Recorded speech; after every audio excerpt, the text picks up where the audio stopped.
अस्सलाम वालेकुम। खुल के बोल के साथ मैं हूं एतजाज़ नकी। आज के प्रोग्राम में हम जिक्र करेंगे बजट के हवाले से। बजट 2024-25 पेश कर दिया गया है और वफाकी बजट में आज जो कुछ सामने आया है तो उसका जिक्र करेंगे। वज़ीर ख़जाना मोहम्मद औरंगज़ेब ने अपोजिशन के शोर शराबे में ये बजट पेश किया है, जबकि बिलावल भुट्टो ज़रदारी जो है वो आज बजट इजलास में शिरकत किए बगैर ही चले गए। इससे पहले पीपल्स पार्टी नाराज़ भी हुई, उनके बाद उसको मनाया गया। इसहाक डार ने यह जिम्मेदारी ली और उनके बाद वो आए हैं। इस पर भी बात करेंगे और जो कुछ बजट आइंदा के हवाले से पता दे रहा है कि आम आदमी की और पाकिस्तानी कौम की ज़िंदगी क्या होगी और क्या बोझ उन पर आने वाला है। इसके साथ साथ प्रोग्राम के दूसरे हिस्से में हम बात करेंगे स्पोर्ट्स के हवाले से और क्रिकेट के हवाले से। इस वक्त पैनलिस्ट में हमारे साथ मौजूद हैं नईम सिद्दीकी, शाहिद अजमल और उमर दराज गोदल। मैं अपने तमाम पैनलिस्ट को वेलकम करता हूँ शो में। सबसे पहले तो मैं नईम सिद्दीकी साहब आपसे जानना चाहता हूँ, आज जो बजट पेश किया गया उसके खद्दोखाल अपनी जगह, टैक्सेस की भरमार अपनी जगह, गरीब आदमी के कांधों पर जो बोझ डाला गया वो अपनी जगह, लेकिन क्या ये बजट हमारी हुकूमत ने दिया है या IMF ने? ये बिल्कुल IMF का बजट है और उनकी तजवीज़ भी बनाया गया है। और बल्कि मैं तो इसको, अगर आप मुझे इजाज़त दें तो मैं इसको कहूँगा ये एक सुनामी बजट है जिसने मईशत के हर तबके में एक बहुत ही बड़ा भूचाल जो है ना पैदा कर दिया है। और टैक्सेस की ऐसी भरमार है कि जो हम सुनते थे कि टैक्सेस की भरमार है कि बहुत टैक्सेस लगेंगे, उससे बहुत ज़्यादा जो है ये खौफनाक बजट आया है। और कोई शोबा इन्होंने इसमें छोड़ा नहीं है जिसमें कोई गरीब आदमी या कोई छोटा बिजनेसमैन या कोई आम बिजनेसमैन सुख का सांस ले सके। हर शोबे में टैक्सेशन बढ़ाई है। सैलरी क्लास को देखें तो उसकी स्लैब्स कम कर दी हैं, उनमें टैक्सेशन बढ़ा दी है। AOPs को देखें तो उनमें टैक्स रेट जो है ना वो बढ़ा दिया है, 45% तक कर दिया है। इसी तरह जो इंडस्ट्रियल सेक्टर है उस पर ऊपर टैक्सेशन बढ़ा दी है। GST को 15% 18% कर दिया है। और सबसे बढ़ के आप देखें जो एक्सपोर्ट का सेक्टर था उसको सबसे ज़्यादा इफेक्ट वो हुआ है कि उसके ऊपर 1% टैक्स था, उसको 1% को मिनिमम टैक्स कर दिया है और उसके ऊपर 29% टैक्स लगा दिया है। इस तरह प्रॉपर्टी सेक्टर के ऊपर बहुत ही शदीद किस्म का जो है दबाव आएगा। उसमें जो टैक्सेशन है वो बहुत बढ़ा दी है। और ख़ास तौर पे जो आपकी सिक्योरिटीज़ है, डिविडेंड्स हैं, उनके ऊपर भी फाइलर नॉन फाइलर में बहुत फ़र्क है। मतलब फाइलर के ऊपर 15% है तो नॉन फाइलर के ऊपर 45% का टैक्स है। तो ये बात नकी साहब बिल्कुल समझ ही नहीं आई कि बजट किसने बताया, किसने बनाया और किस तरह पेश किया गया।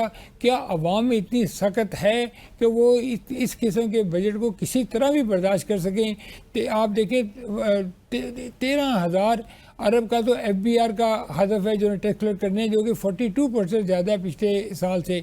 अब क्या ये टैक्स, इतना टैक्स इकट्ठा कर सकते हैं? क्या आवाम में इतनी सख्त है? और फिर जिस तबके पे इन्होंने टैक्स लगाया है वो वही देखें सैलरी क्लास है, छोटा बिजनेसमैन है।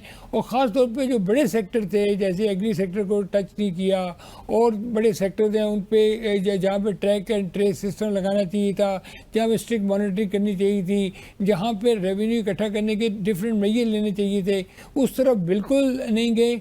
और सिर्फ जो है ना सेल टैक्स के ऊपर ज़्यादा जोर लगाया इन्होंने। और जो हमारा बेसिकली जिस सेक्टर पे हम डिपेंड करते हैं, जो यानी कि एक्सपोर्ट सेक्टर है, उस पर बहुत टैक्स लगा दिया है। और अभी आइंदा आने वाले दिनों में कुछ और चीज़ें जैसे क्लियरली खुल के आएंगी तो आपको पता चलेगा कि इतनी टैक्सेशन की इतनी बहुतात हो गई है कि मैं नहीं समझता कि ये कौम इतना टैक्स बर्दाश्त कर सके या बिजनेस, क्योंकि खाली टैक्स ही नहीं है, ये टैक्स तो एक साइड पे है। जब आप दूसरी साइड पे आते हैं ना, जैसे गैस है, बिजली है, पेट्रोल है, पेट्रोल पे आपने देखे लेवी 60 रुपीज़ से 80 रुपीज़ कर दिए। इस तरह बिजली के रेट बढ़ेंगे, गैस के रेट बढ़ेंगे। तो ये सारी वो चीज़ें हैं जो फर्दर इन्फ्लेशनरी इफेक्ट पैदा करेंगी और आने वाले दिनों में आपको महंगाई की शरह बहुत ज़्यादा नजर आएगी। अच्छा, इस पे भी बात करते हैं कि इन्फ्लेशन कहाँ तक जाएगी। ज़ाहिर है एक आम आदमी का इंटरेस्ट इसमें बहुत ज़्यादा है, लेकिन शायद मैं आपसे जानना चाहता हूँ कि गरीब आदमी के लिए इसमें कोई रिलीफ भी है, क्योंकि आपको पता है कि वज़ीर ख़जाना क्या बात कर रहे हैं, वज़ीर आज़म क्या कह रहे हैं, अब सैलरीड क्लास भी उसमें ज़ाहिर है आ गई है किसी हद तक। तो आप समझते हैं कि कोई किसी को रिलीफ भी मिला है इस बजट में? देखिए नक्की, जब आज बजट कौमी असम्बली में पेश हुआ और उसके बाद चेयरमैन एफबीआर ने जो है एफबीआर के अंदर जो ब्रीफिंग दी टैक्स जो इक़दामात उठाए गए हैं बजट के अंदर उनके ऊपर, तो उसके ऊपर वाज़े आखिरी सवाल जो था उनसे मैंने ही किया और मैंने उनसे ये सवाल किया कि ये जो आप टेक्निकल बातें कर रहे हैं इन सब को छोड़ दें, सिर्फ मुझे 1, 2, 3, 4, 5 ऐसे इक़दामात आप गिनवा दें जिससे आम आदमी को रिलीफ मिलता हो और अशिया जो हैं आम आदमी के लिए सस्ती हुई हों, बजाय इसके कि आप हमें ये जो टेक्निकल बातें ये बता रहे हैं। तो उन्होंने वाज़े तौर पर उस अपनी आखिरी सवाल के जवाब में ये कहा कि नहीं, हमारे पास मौजूदा हालात में ये गुंजाइश नहीं है कि हम आम आदमी को रिलीफ देने या चीज़ें सस्ती करने के हवाले से कोई इक़दामात उठा सकें। हाँ, उन्होंने ये ज़रूर कहा कि महंगाई जो है वो 38% से होती जो है इस वक्त जो है वो 11 पे पहुंच चुकी है और इससे मजीद कमी आएगी, ठीक है। और दीगर चीजें उन्होंने गिनवाई हैं कि महंगाई की शरह कम हुई है, ये सारा कुछ इन इक़दामात से होगा, लेकिन फौरी तौर पर आवाम को कोई रिलीफ मिलता हुआ इससे नजर नहीं आता। वाज़े तौर पर चेयरमैन एफबीआर ने भी इसको तस्लीम किया है। जहां तक आपने आईएमएफ की बात की, इसके ऊपर भी उनसे सवाल हुआ कि आप हमें ये बताएं कि क्या ये आईएमएफ का बजट है या आपका बजट है। तो उन्होंने वाज़े तौर पर कहा कि अगर आईएमएफ की सोच और हमारी सोच आपस में मिलती है और उसमें कोई फर्क नहीं है तो हमें शक में नहीं पड़ना चाहिए, ऐसे शक नहीं करनी चाहिए कि आईएमएफ का बजट है। अगर आईएमएफ हमारे मुल्क में सुधार पर पैदा करने के लिए कोई बात कर रहा है तो हमें उसको तस्लीम कर लेना चाहिए और उसके मुताबिक हमें बजट बना लेना चाहिए। बज़ाहिर तो इसके अंदर ये आम आदमी का बजट नजर नहीं आता, इसके अंदर टैक्सों की भरमार है, इसके अंदर जो है टैक्सों के साथ साथ जो है जिस तरह पेट्रोलियम लेवी जो है वो आपके सामने 80 रुपए कर दी गई है। आप मुझे बताएं कि आपकी ट्रांसपोर्टेशन और जितनी भी चीजें होती हैं वो डीजल और पेट्रोल के साथ जुड़ी हुई हैं। अभी आप ईद पे देखेंगे लोगों ने ईद पे अपने घरों को जाना है और अगर यही 15 तारीख को जो है दोबारा पेट्रोलियम मसनूआत की कीमतें रिवाइज होंगी तो कम से कम जो है 20 रुपए अगर 1 लीटर के ऊपर इजाफा होता है तो जिन मुसाफिरों ने और जिन परदेशियों ने अपने वतन को वापस जाना है ईद करने के लिए, वो जो है वो किरायों के अंदर कितना इजाफा उनको पड़ेगा, जिन्होंने अपनी गाड़ियों में जाना है उनको कितना फ्यूल इजाफी लगेगा। तो ये एक महंगाई का एक तूफान आने वाला है। बज़ाहिर ये लगता है इस बजट के अंदर, इसके अंदर अवाम के लिए कोई रिलीफ नहीं है। या तो कुछ चीजें बढ़ती नजर आती हैं या किसी एक अपनी जगह पर स्टेबल नजर आती है, सस्ती कोई चीज नहीं हुई। दूसरी तरफ सरकारी मुलाजमीन की तनख्वाहों में इजाफा किया गया है 25% और उसके साथ जो है 20% उसमें सरकारी मुलाजमीन की तादाद कितनी है आप पूरी 24 इस पे भी बात करते हैं यकीनन, बल्कि इसी बात को ही आगे बढ़ाते हैं, शायद साथ ही हैं हमारे। तो आगे उमर दराज मैं आपसे जानना चाहता हूँ, सरकारी मुलाजमीन की तनख्वाहों में 20 से 25% इजाफा किया गया ग्रेड्स के जो मुख्तलिफ स्लैब्स में, आपके इल्म में 1 से 16, 17 से 22 तक, और दूसरी जानिब पेंशनर को भी 15% का किसी हद तक रिलीफ मिला है। लेकिन ये तबका जो है, हम कह लें कि ब्यूरोक्रेसी और सरकारी मुलाजमीन जो एक महदूद तबका है उनको तो फ़ायदा होगा, लेकिन प्राइवेट सेक्टर के मुलाजमीन भी हैं, वो एक बड़ी सैलरीड क्लास है, यहाँ पे काम करती है, इसके अलावा भी आम आदमी है। तो कितनी हद तक आप समझते हैं ये कॉस्मेटिक किस्म के जो इक़दामात पेश करके अच्छा फेस दिखाने की कोशिश की गई है, ये क्या बैकलैश देंगे हम? अच्छा एतजाज, मैं दो चीजों के ऊपर बात करना चाहता हूँ। नंबर 1, ओवरऑल बजट के हवाले से मेरे ख्याल से ये अल्फाज का गोरख धंधा है, कोई फर्क नहीं पड़ता, ना हुकूमत उसको सीरियस लेती है ना कोई और सीरियस लेता है। आज आपने बजट पेश किया, कल आप एक ज़िमनी बजट पेश कर देंगे तो उसकी कोई हैसियत नहीं है।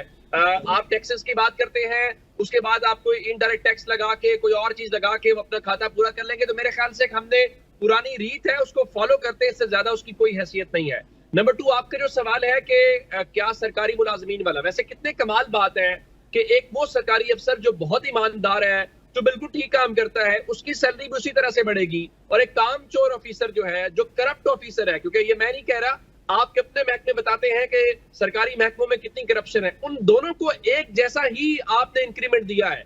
यानी आपने क्रॉस द बोर्ड, आपके पास कोई सिस्टम नहीं है कि कौन से ईमानदार ऑफिसर को आप अप्रिशिएट करेंगे। आज आपने उस ईमानदार और करप्ट ऑफिसर दोनों को एक लेवल के ऊपर रखा है। तो मेरे ख्याल से हमारे यहाँ कोई वो चीजों को इवेलुएट करने का कोई प्रोसेस नहीं है।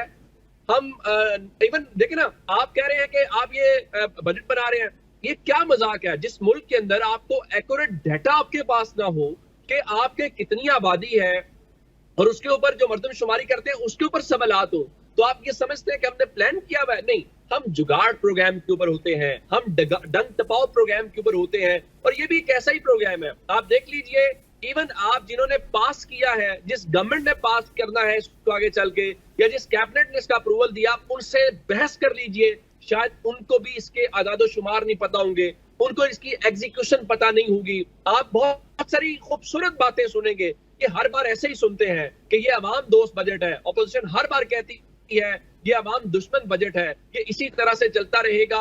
इस मुल्क में पूरे का पूरा निजाम अशराफिया के लिए काम करता है। बजट आए या ना आए, शुगर माफिया को सब्सिडी मिलेगी, खाद वालों को सब्सिडी मिलेगी, हाँ किसान को नहीं मिलेगी, हाँ मजदूर आदमी को नहीं मिलेगी, हाँ गरीब आदमी को नहीं मिलेगी। तो ये जिनके लिए सब्सिडीज आनी है, जो खुद इस हाउस का हिस्सा है, जो पूरे निजाम का हिस्सा, उनके लिए अच्छा होगा, उनके लिए डॉक्यूमेंटेशन हो जाएगी। मेरा नहीं ख्याल कि गरीब आदमी को इससे कोई फर्क पड़ेगा।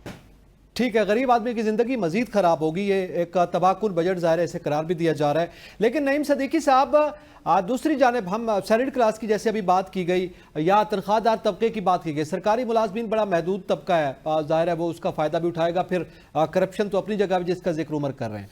प्राइवेट सेक्टर का सैलरीड क्लास है, फिर कारोबारी तबका है, फिर किसान है, उसके हवाले से आप क्या समझते हैं?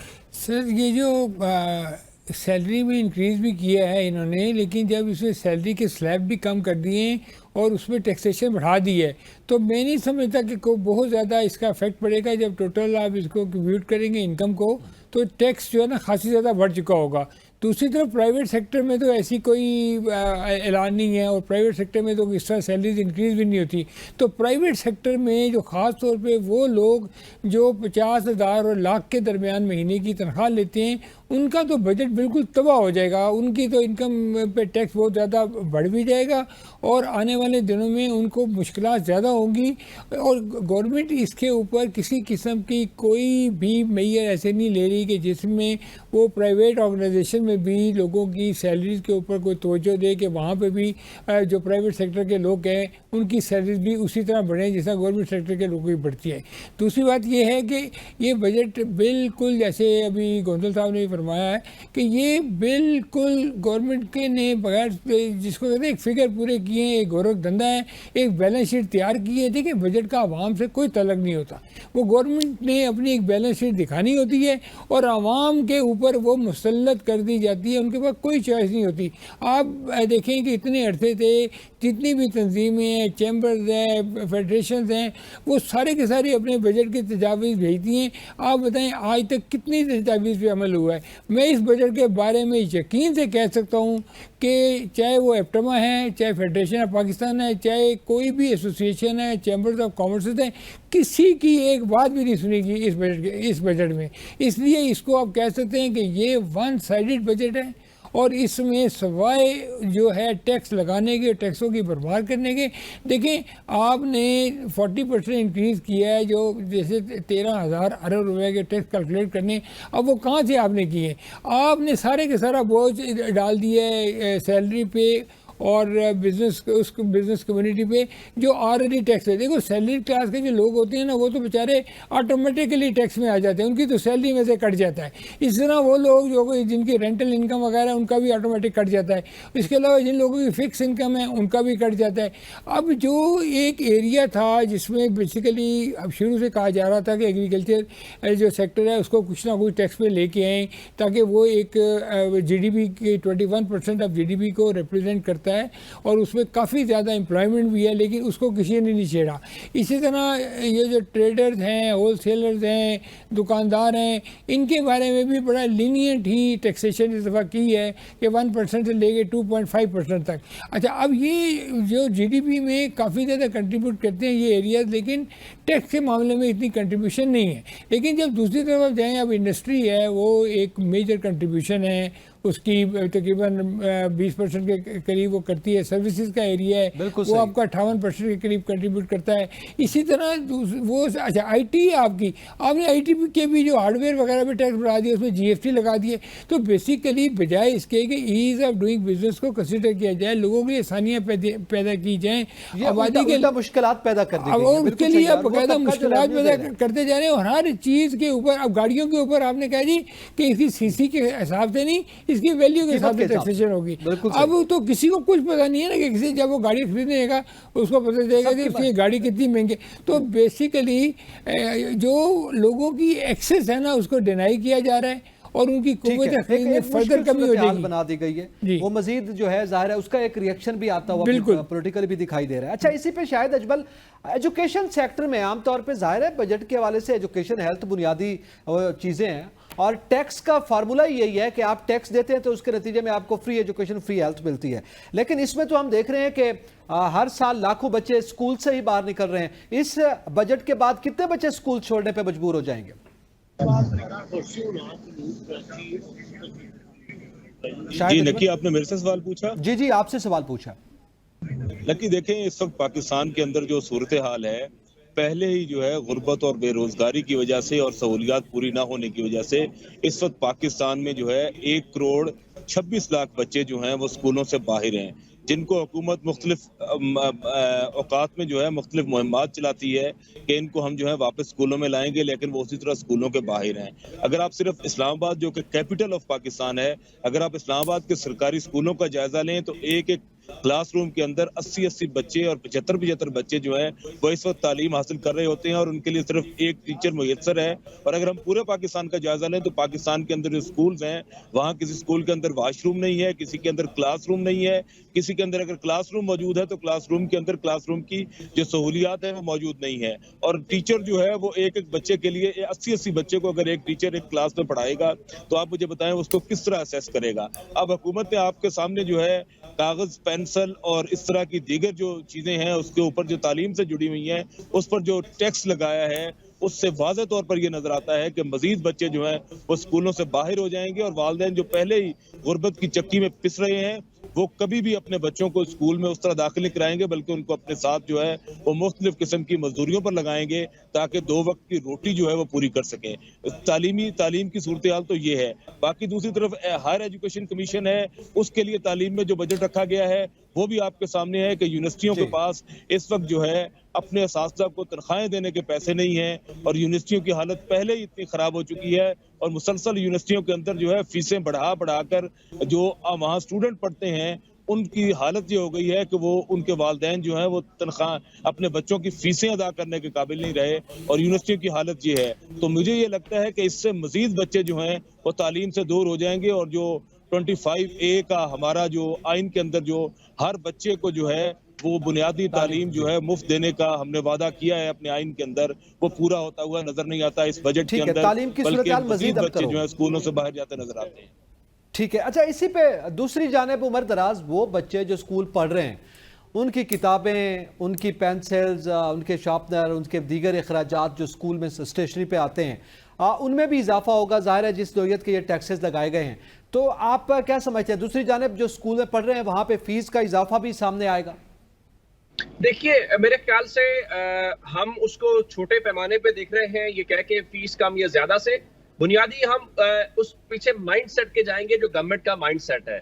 गवर्नमेंट बुनियादी तौर पे अब ये समझती है पाकिस्तान के अंदर के जो एजुकेशन और हेल्थ सेक्टर दोनों है, शायद गवर्नमेंट उसका ज्यादा बोझ अब नहीं लेना चाहती। मैं उसकी एक मिसाल आपको देना चाहता हूँ। पंजाब के अंदर 13,000 ऐसे स्कूल हैं जिनको आपने एक लिहाज से उसको प्राइवेटाइज कहना चाहते हैं, आप उसको आउटसोर्स कहना चाहते हैं, जो भी कहना चाहते हैं, उसका मतलब यह गवर्नमेंट उससे पीछे हट रही है। इसी तरह से हेल्थ सेक्टर में है, आप कल पंजाब में देखेंगे बड़ी आसानी के साथ जो गवर्नमेंट है वो उस चीज से पीछे हट रही है। हम कहते तो वेलफेयर स्टेट है अपने आप को, और हमारा आइन उसकी डेफिनेशन भी यही देता है, लेकिन वेलफेयर स्टेट की जिम्मेदारी बहुत ज्यादा होती है। हम टैक्स तो लेना चाहते हैं और टैक्स भी वो लेना चाहते हैं जो गरीब को निचोड़ के अशराफिया की सहूलत के लिए, अशराफिया के कारोबार के फैलाव के लिए, अशराफिया के लंबी लंबी गाड़ियां और हटो बचो और उनके प्रोटोकॉल्स के लिए, लेकिन जिनसे हम निचोड़ना चाहते हैं। मुझे ये बताइए, आप लाहौर, कराची, इस्लामाबाद, मुल्तान, गुजरावाला, फैसलाबाद किसी जगह चले जाइए, आप वहां पे देख लीजिए कि सरकारी अफसरान से लेकर कारोबारी अफराद से किसी तबका फिक्र के जो तबका जिंदगी है उससे अंदाजा लगाइए कि क्या ईमानदारी से जो उनका लाइफस्टाइल है वैसे आप टैक्स पे करवाते हैं उनसे, या वो टैक्स पे करते हैं? नहीं करते। लेकिन उनकी सहूलियात को और जो टैक्स पे करते हैं उन दोनों की सहूलियात में जमीन आसमान का फर्क है। जिनसे आप डंडे के जोर के ऊपर टैक्स लेते हैं, उनके पास कोई सहूलत नहीं होगी, उनके पास कोई प्रोटोकॉल भी नहीं होगा।